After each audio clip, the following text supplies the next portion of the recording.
Welcome. मेरी previous recording में कुछ इशू हो गया था, वो मेरा डिस्प्ले कैप्चर नहीं कर रहा था, तो मैं दोबारा ही रिकॉर्ड कर रहा हूँ। Sometimes it happens. हमारे लास्ट वीडियो में हमने कवर किया इफ एल्स एंड लूप्स, और उसके पहले वाली वीडियो में हमने कवर किया था variables, data types and type casting and operators. इस वाली वीडियो का हमारा टॉपिक होगा, हम कवर करेंगे इसमें फंक्शंस एंड इसमें हम कवर करेंगे ऊप्स का कॉन्सेप्ट। ठीक है, तो हम शुरुआत करते हैं अपने फंक्शन से। तो फंक्शंस बेसिकली क्या होता है?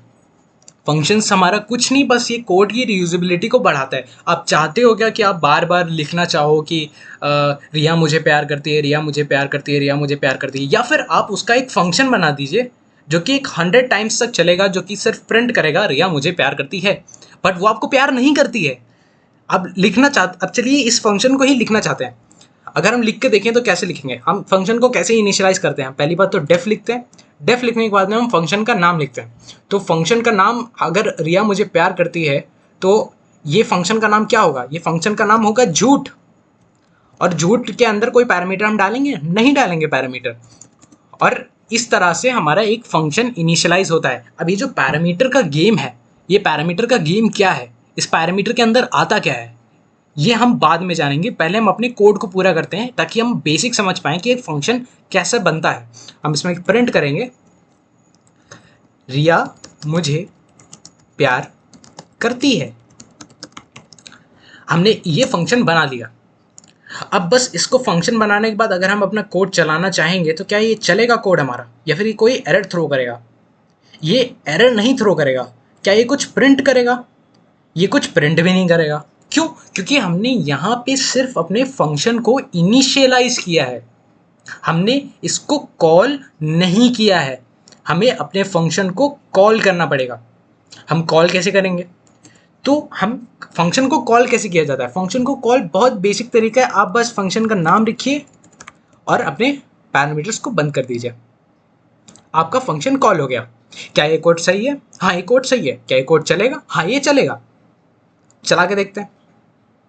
रिया मुझे प्यार करती है, जो कि एक झूठ है। सरकाज़म को इग्नोर करिएगा, कोड पे ध्यान दीजिए। तो यहाँ पे हमने क्या किया? हमने एक फंक्शन बनाया। फंक्शन बनाने के बाद में हमने उसको बस कॉल कर दिया। इस फंक्शन के अंदर क्या है? इस फंक्शन के अंदर एक प्रिंट स्टेटमेंट है जो कि प्रिंट हो रहा है। अगर मैं इसको हटा दूं, कॉलिंग स्टेटमेंट हटा दूं, तो क्या प्रिंट होगा? कुछ नहीं प्रिंट होगा। ये होता है आपका एक फंक्शन। किस लिए यूज होता है? कोड की रियूजेबिलिटी बढ़ाने के लिए यूज होता है। अब हम पैरामीटर का गेम समझते हैं। अब थोड़ा सीरियस हो जाते हैं। हम एक डेफ एडिशन का एक फंक्शन बनाते हैं जिसके अंदर हम num1 को हम वैल्यू दे देते हैं 12, और num2 को वैल्यू हम दे देते हैं 11। और इसमें हम क्या कर रहे हैं? इसमें हम प्रिंट कर रहे हैं num1 प्लस num2।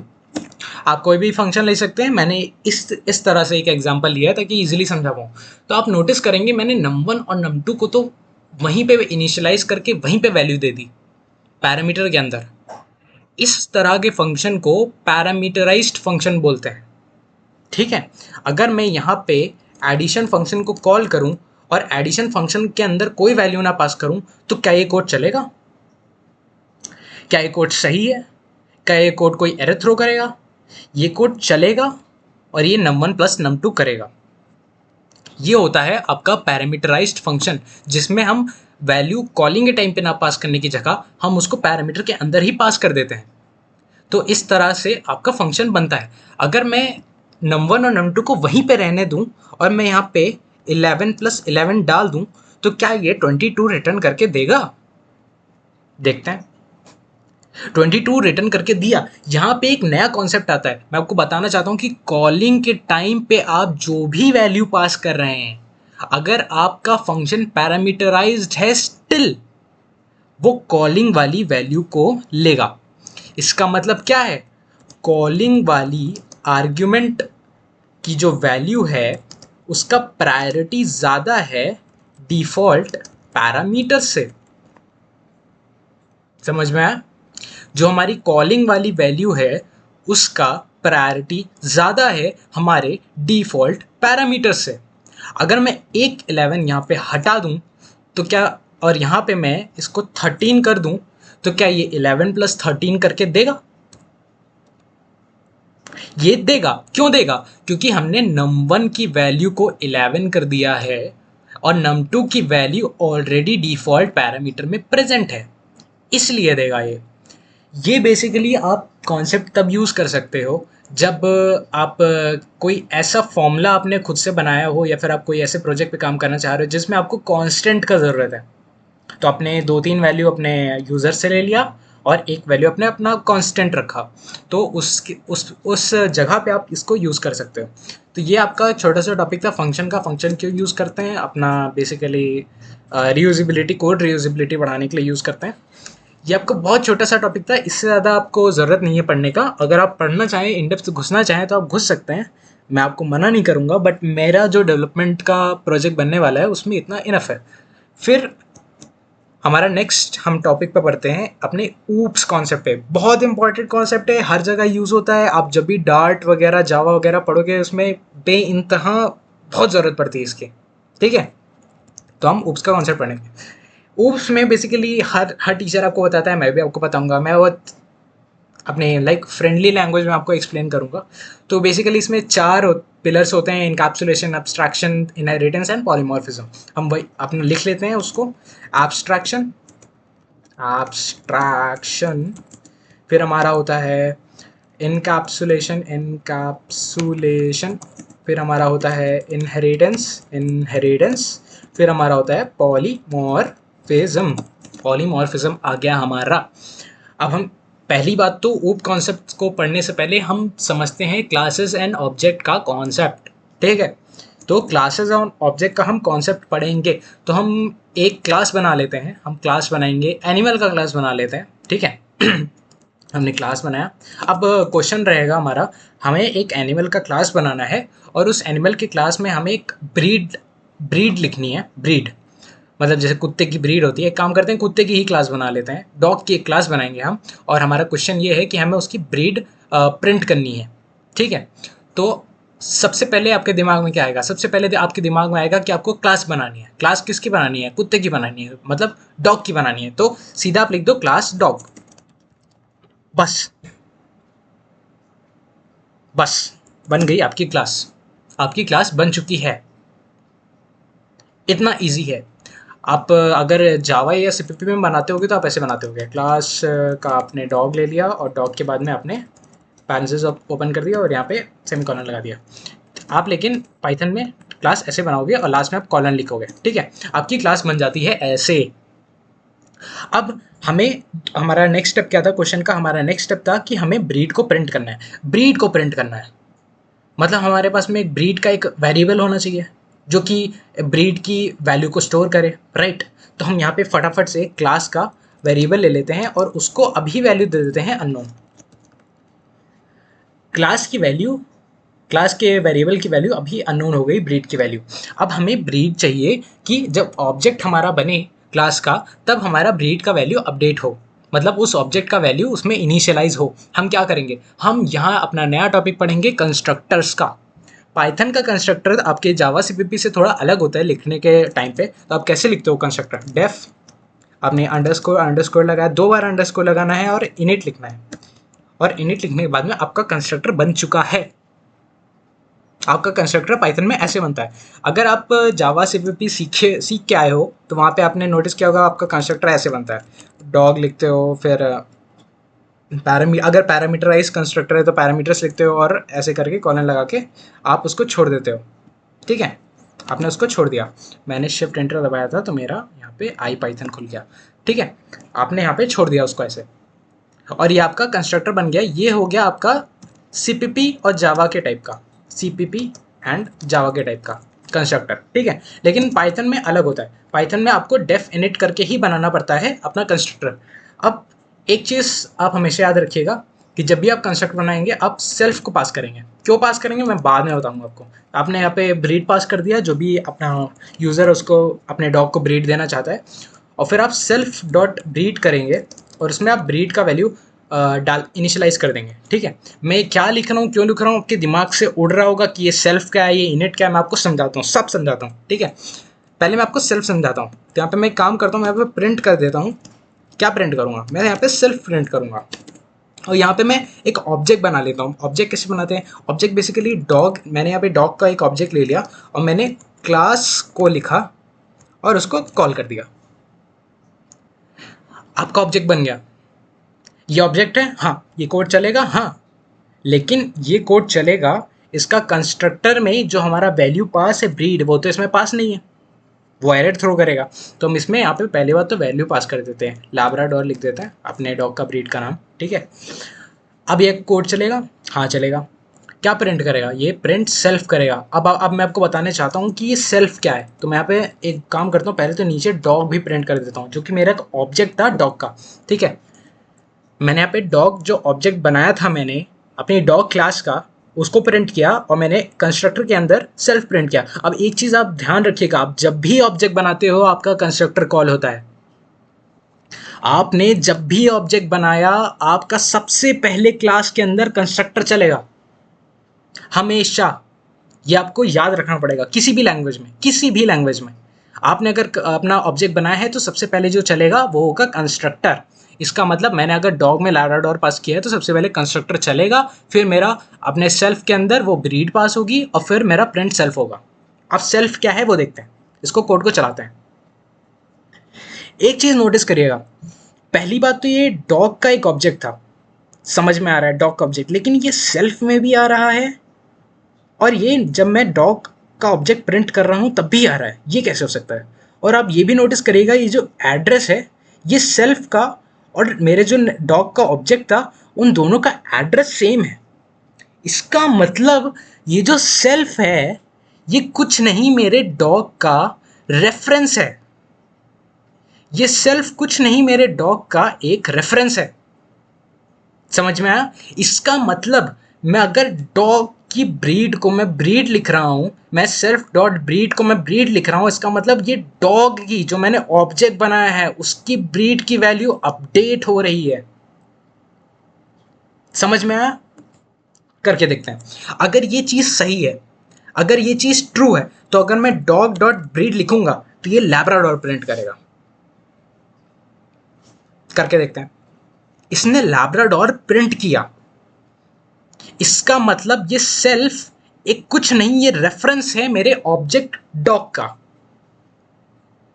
ये होता है आपका एक सेल्फ कीवर्ड का मतलब, जो कि आप हमेशा पास करते हो। जो पहली वैल्यू पास होती है वो आपका सेल्फ ही होता है। मेजॉरिटी ऑफ द मेथड्स में आप जब यूज़ करोगे, जब जहाँ नहीं यूज़ करना होगा वो स्टैटिक फंक्शन होते हैं, वो भी मैं आपको समझाता हूँ, ठीक है। अब एक काम करते हैं, हम अपने पहले इनकैप्सुलेशन को कवर करते हैं। इनकैप्सुलेशन क्या होता है? ये जो हमारा वैल्यू है, ये जो हमारा मेथड है, ये एक जगह पे स्टोर्ड है। मेरा वैल्यू, मेरा मेथड एक जगह पे स्टोर है। उस वही कॉन्सेप्ट होता है इनकैप्सुलेशन का। बेसिकली आप अपनी दवाइयों को एक कैप्सूल में स्टोर करके खा जा रहे हो, वो वही चीज़ है इनकैप्सुलेशन। आपने अपने डेटा को एक जगह पे स्टोर कर दिया जो कि एक ऑब्जेक्ट है, ये होता है इनकैप्सुलेशन, ठीक है। अब हम अपने नेक्स्ट टॉपिक पे बढ़ते हैं जिसको हम बोलेंगे एब्स्ट्रैक्शन। एब्स्ट्रैक्शन क्या होता है? मैं पहले एक कोड लिखूंगा और फिर मैं आपको समझाऊंगा कि एब्स्ट्रैक्शन होता क्या है। तो मैं एक कोड ले लेता हूँ, एक क्लास ले लेता हूँ कार का। तो हम पहले लिखेंगे क्लास कार। हमेशा क्लास का नाम का पहला लेटर कैपिटल लिखा जाता है, गुड प्रैक्टिस होती है ये, ठीक है। और मैं इसमें 3 वेरिएबल्स ले लेता हूँ। ब्रेक इज इक्वल टू ले लेता हूँ अभी फॉल्स, क्योंकि अभी ब्रेक लगा हुआ है। मैं क्लच ले लेता हूँ, क्लच को भी लिख देता हूँ फॉल्स, क्योंकि अभी क्लच भी नहीं दबा हुआ है। और मैं एक्सेलरेटर ले लेता हूँ और इसको मैं फॉल्स कर देता हूँ, क्योंकि अभी गाड़ी नहीं चल रही है। फिर मैं एक फंक्शन बनाता हूँ। मैं कौन सा फंक्शन बनाऊँगा? मैं फंक्शन बनाऊँगा स्टार्ट का। मैं स्टार्ट के फंक्शन में पहली बात तो सेल्फ पास करूँगा, क्योंकि मुझे इनकी वैल्यू को चेंज करना है। और फिर मैंने अब कार स्टार्ट है, कार स्टार्ट मतलब सेल्फ का जो क्लच होगा वो अभी दबा होगा, इसका मतलब ये ट्रू है। सेल्फ का जो मेरा एक्सेलरेटर है वो दबा होगा, इसका मतलब वो भी ट्रू है। और मेरा प्रिंट हो जाएगा, क्या प्रिंट होगा? कार स्टार्टेड, ये प्रिंट होगा क्योंकि गाड़ी शुरू हो चुकी है। फिर हम कार को रोकना भी तो है, फिर हम लिखेंगे एक फंक्शन बनाएंगे कार स्टॉप का, और उसमें भी हम सेल्फ पास करेंगे क्योंकि इसमें भी वैल्यू चेंज होना है।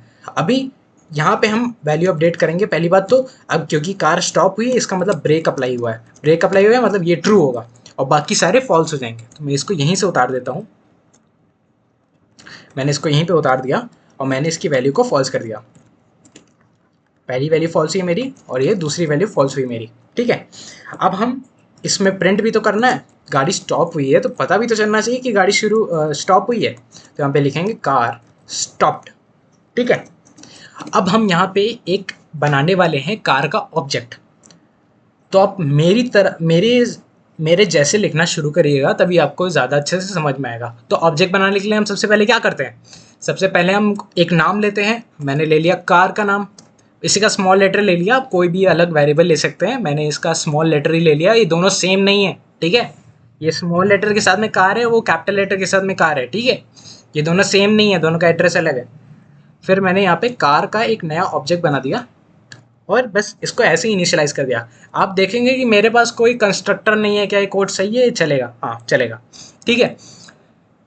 अभी मैं क्या करने वाला हूँ, मैं यहाँ पे कार के जो मेथड्स थे मेरे, कार स्टार्ट का और कार स्टॉप का, उसको मैं कॉल करूँगा। मैंने कॉल कर दिया, लेकिन आप बोलोगे कि ये तो आप लिखते जा रहे हो लिखते जा रहे हो, आप एब्स्ट्रैक्शन का कॉन्सेप्ट कहाँ है, कैसे समझा रहे हो आप? तो भाई पहले इसको रन करके देखते हैं। तो हमारा कार स्टार्टेड है, कार स्टॉप है। क्या आपको पता चला कि आपका क्लच दबा है या फिर आपका ब्रेक दबा है? इस सिनेरियो में आपको नहीं पता चला। आपको सिर्फ इतना पता चला कि आपने स्टार्ट का एक फंक्शन दबाया और गाड़ी शुरू हो गई, आपने स्टॉप का एक फंक्शन दबाया और गाड़ी रुक गई। आपको ये नहीं पता कि क्लच मैंने दबाया हुआ था या ब्रेक मैंने अप्लाई किया था या नहीं किया था। यही होता है आपका एब्स्ट्रैक्शन। एब्स्ट्रैक्शन होता है ये जो आपके बैकएंड में आपके ऑपरेशंस चल रहे हैं, ये यूज़र को पता ना चले। ये होता है कॉन्सेप्ट आपका एब्स्ट्रैक्शन का। और यूज़र को सिर्फ इतना पता चल रहा है कि गाड़ी शुरू हुई और गाड़ी रुकी। ये जो एब्स्ट्रैक्शन है ये बहुत ही नाजुक सी चीज़ है, क्योंकि आप जब बैंक्स में काम करेंगे, आपने कोई ट्रांजैक्शन करा, वो ट्रांजैक्शन बैकएंड में कैसे चल रही है, क्या हो रहा है, आपको नहीं पता। वो बहुत ज़रूरी होता है। अगर आपको वो सब पता चल जाएगा तो भाई बैंक का मतलब क्या है? फिर तो ट्रस्ट ही गया, फिर तो बैंक बंद हो गया।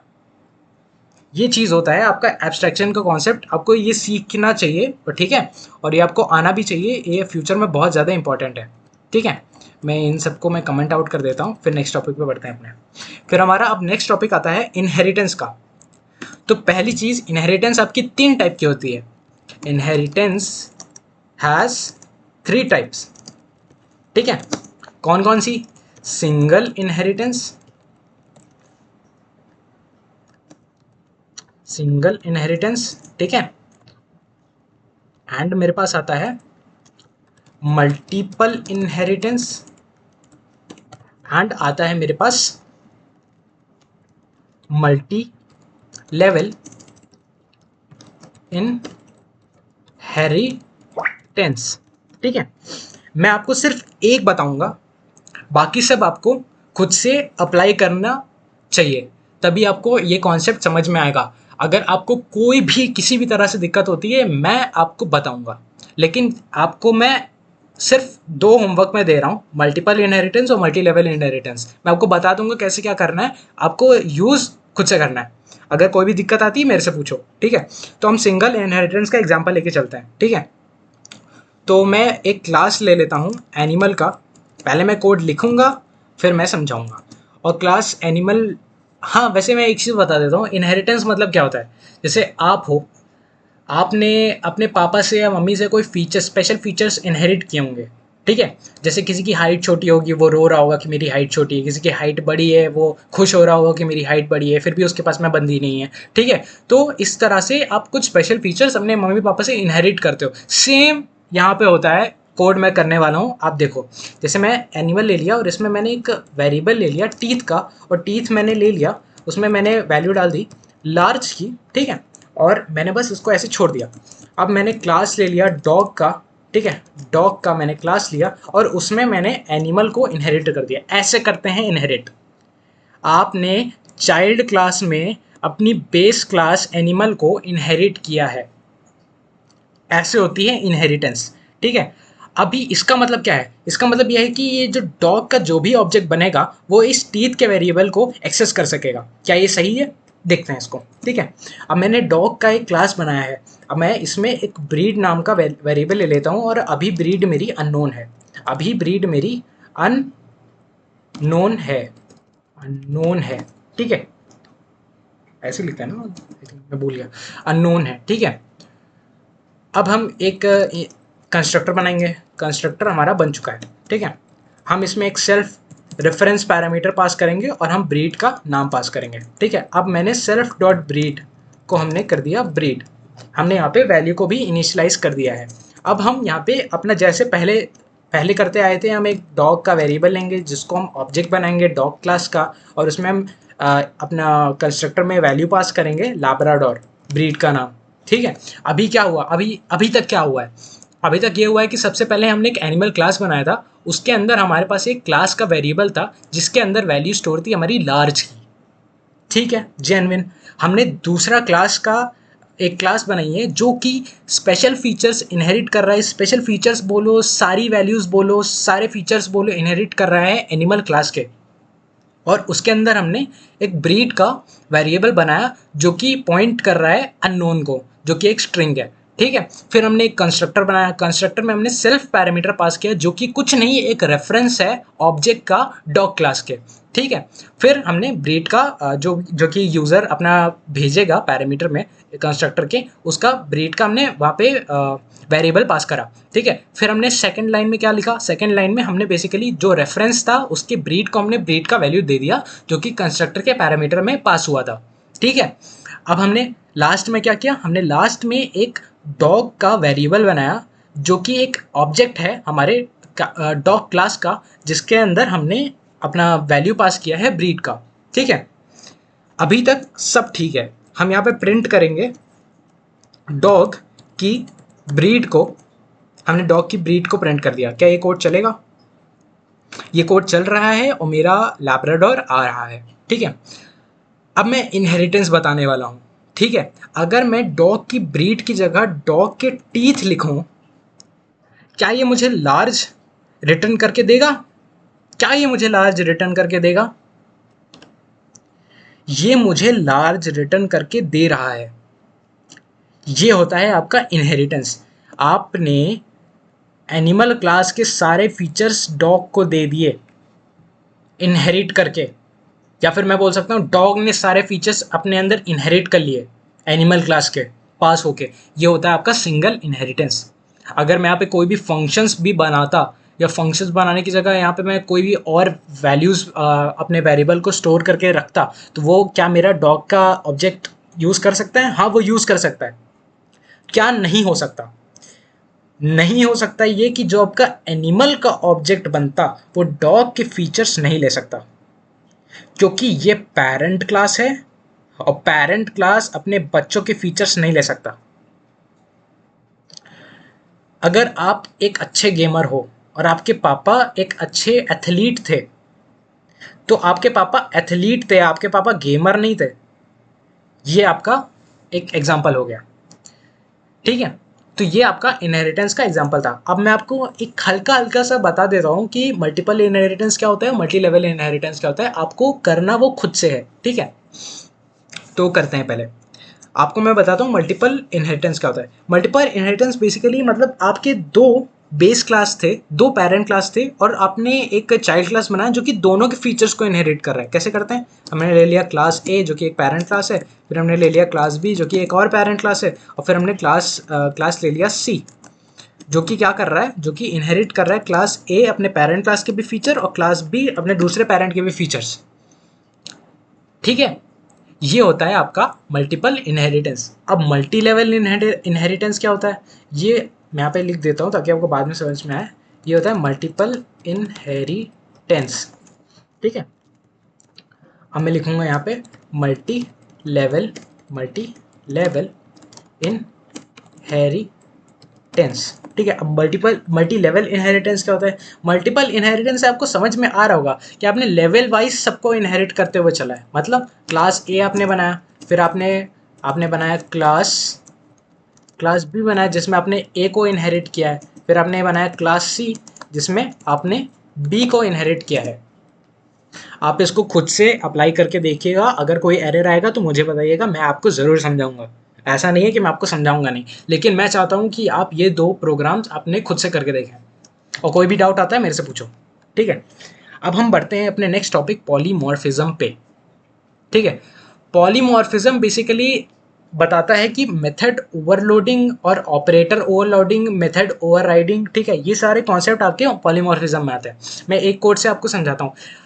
मैं लेता हूँ कॉम्प्लेक्स नंबर का कोड, ठीक है। तो कॉम्प्लेक्स नंबर में बेसिकली 2 पार्ट होते हैं, एक रियल पार्ट होता है, एक इमेजिनरी पार्ट होता है, ठीक है। तो हम पहले तो एक क्लास बना लेते हैं कॉम्प्लेक्स नंबर का, एक हमने क्लास बना लिया, ठीक है। और क्लास में हमने एक रियल का वैल्यू बना लिया जो कि अभी 0 है, और मैंने इमेजिनरी का वैल्यू बना लिया जो कि अभी 0 है। और फिर मैं इसका एक कंस्ट्रक्टर बना लेता हूँ जल्दी जल्दी से, ठीक है।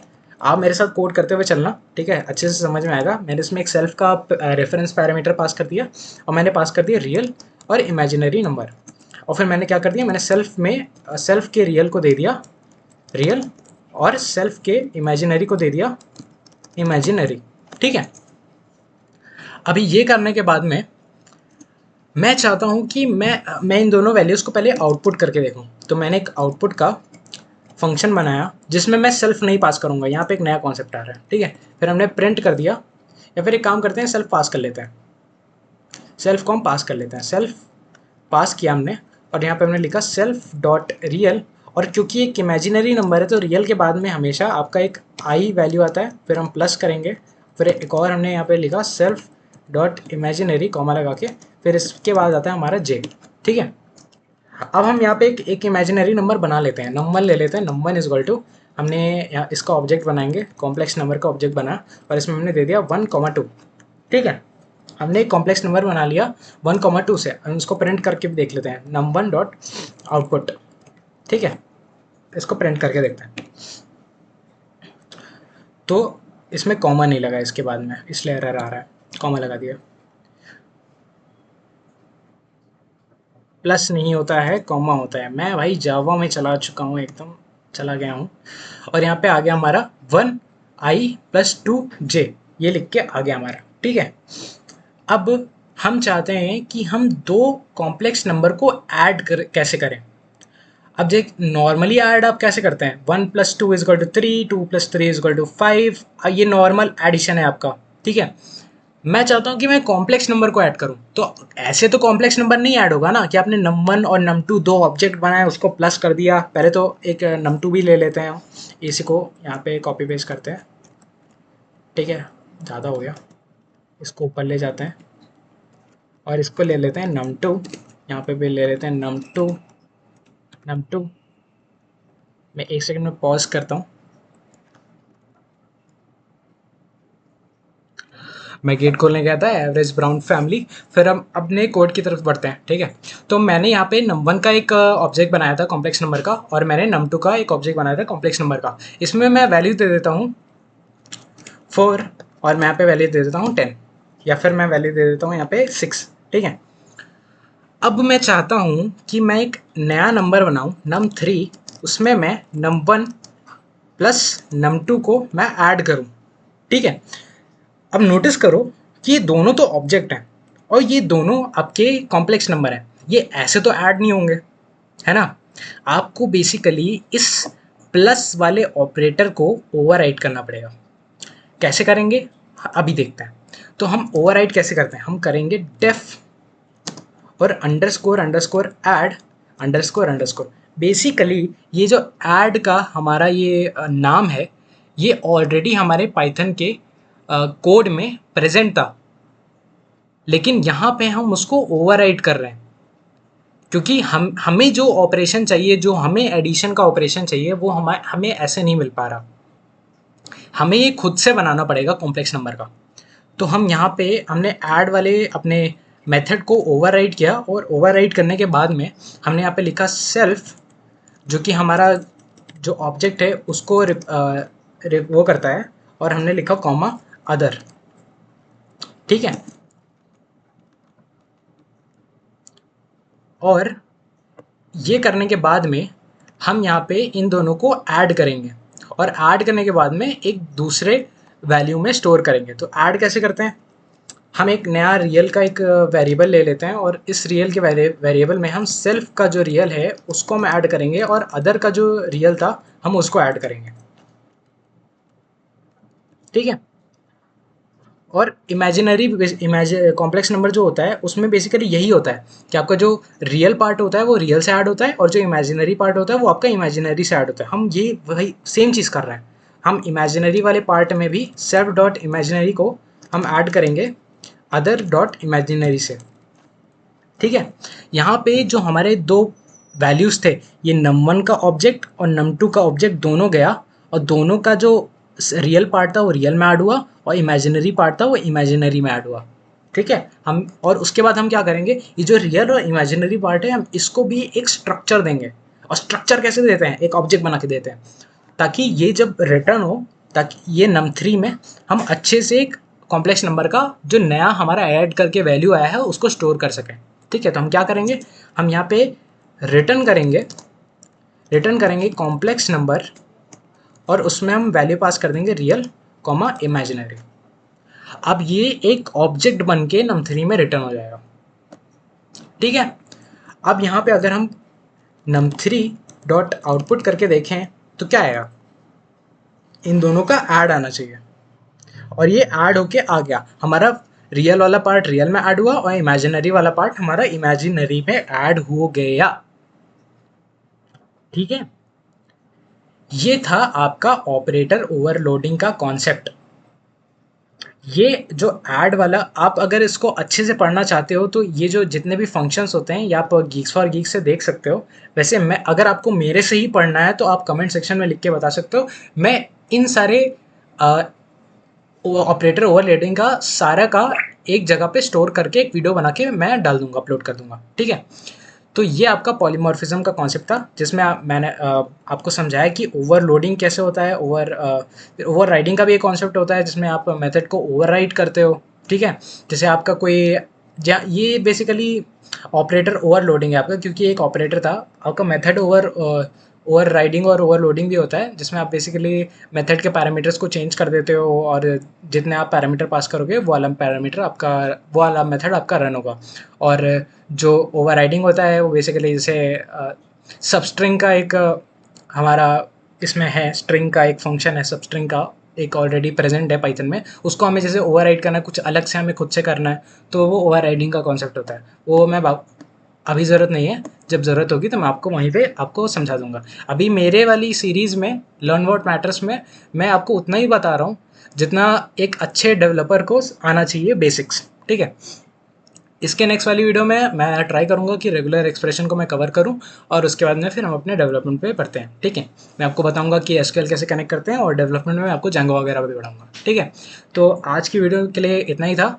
मैंने आपको ओप्स के कॉन्सेप्ट समझा दिए, मैंने सारे कॉन्सेप्ट क्लियर कर दिए। आई होप आपको क्लियर हो गया होगा, नहीं क्लियर होगा तो मुझे बताया ना, मैं वापस से वो कॉन्सेप्ट आपको बता दूंगा, और मैंने फंक्शंस आपको बता दिए। ठीक है, तो आज की वीडियो के लिए इतना ही। Thank you for watching. हम इस सीरीज़ को आगे कंटिन्यू करेंगे और इसको ख़त्म करेंगे।